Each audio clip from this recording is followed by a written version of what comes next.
যে খেলবে সে যদি না চাই, আপনি জোর করে খেলাতে পারবো না। ব্যাটে বলে যেমন টাইমিং থাকে না, প্লেয়ারদের সাথে হয়তো বোর্ডের টাইমিং ঠিক হয় না, কিন্তু ওয়ার্ল্ড কাপও খেলতে পারতো, সব জায়গায় খেলতে পারতো, নট অনলি এটা চ্যাম্পিয়ন্স ট্রফি। দেখুন, ও যেদিন ফার্স্ট যে স্টেটমেন্টটা দিয়েছিল ওই দিনই আমি একটু হতবাক হয়েছিলাম, কারণ ইমোশনালি হয়তো বা ডিসিশনটা নিয়েছিল। আমি মনে করি যে তামিম ইকবালের বাংলাদেশ ক্রিকেটে দেওয়ার আরো অনেক বছর ছিল, এবং চ্যাম্পিয়ন্স ট্রফি পর্যন্ত খেললে হয়তো আমাদের টিমটার জন্য বেটার হতো। ডেফিনেটলি একটা মানুষ যখন দেশের জন্য 14-15 বছর বা 20 বছর সার্ভিস দেবে, তাকে ওই সম্মানটা অবশ্যই দেওয়া উচিত। অবশ্যই বাংলাদেশ ক্রিকেট মিস করবে তামিম ইকবালকে, অবশ্যই ওর সিদ্ধান্তকে আমি অনেক সম্মান জানাই, কারণ এটা আসলে এর আগেও ডিসিশনটা নিয়েছিল, মাঝে আমরা অনেক এটা নিয়ে আলোচনা করেছিলাম, বাট পার্সোনালি ওর সাথে আমি যতবারই জিজ্ঞেস করছি ও আমাকে একই কথা বলছিল, দোস্ত আমি যে ডিসাইড করছি এটাই আমার ফাইনাল। আমি তাকে ডেফিনেটলি রেসপেক্ট জানাই তার সিদ্ধান্তে। অনেক বড় প্লেয়ার, অনেক বড় নাম বাংলাদেশ ক্রিকেটে। অবশ্যই বাংলাদেশ ক্রিকেট মিস করবে তামিম ইকবালকে, এবং আমি মনে করি যে একটা সবারই একটা রাইট টাইম থাকে, হয়তো বা সে তার রাইট টাইমটা বুঝতে পারছে সরে যাওয়ার।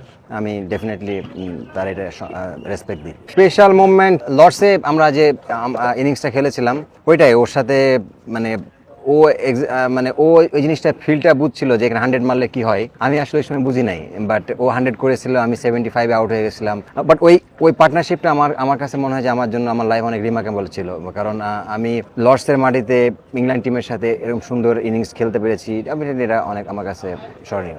বসুন্ধরা টিস্যুতে ছাড়ের ছড়াছড়ি। বসুন্ধরা টিস্যু নিয়ে এলো নিশ্চিত ছাড়। না, মাঠ থেকে তো এমএস ধোনিও বিদায় নেয়।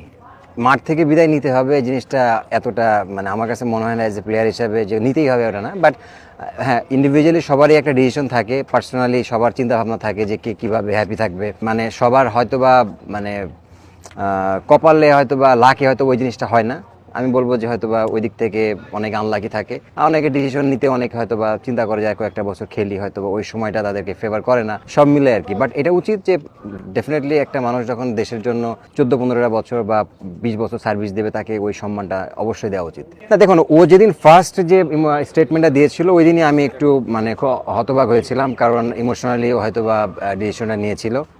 আমি মনে করি যে তামিম ইকবালের বাংলাদেশ ক্রিকেটে দেওয়ার আরো অনেক বছর ছিল, এবং চ্যাম্পিয়ন্স ট্রফি পর্যন্ত খেললে হয়তো আমাদের টিমটার জন্য বেটার হতো।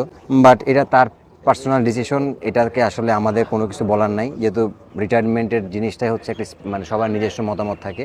এর অবশ্যই আমি তাকে এই ডিসিশনের রেসপেক্ট দিই। এজ এ প্লেয়ার হিসেবে আমি বলবো যে তামিম ইকবাল খেলতে পারতো, যখন থেকে সে ক্রিকেট স্টপ করেছিল তখন থেকে খেললে হয়তো বা চ্যাম্পিয়ন্স ট্রফি পর্যন্ত সে ইজিলি ক্যারি করতে পারতো। যার তার যে পারফরমেন্স, সে যদি একটু ফিট রাখতো নিজের, অবশ্যই তার স্কিলের দিক থেকে তো তামিম ইকবালের কোনো কমতি নাই, এবং মেন্টালি সে অনেক এজ এ ব্যাটসম্যান হিসেবে অনেক স্ট্রং। তো ওই দিক থেকে বলবো যে ও খেলতে পারতো, বাট আমরা এটা মিস করেছি।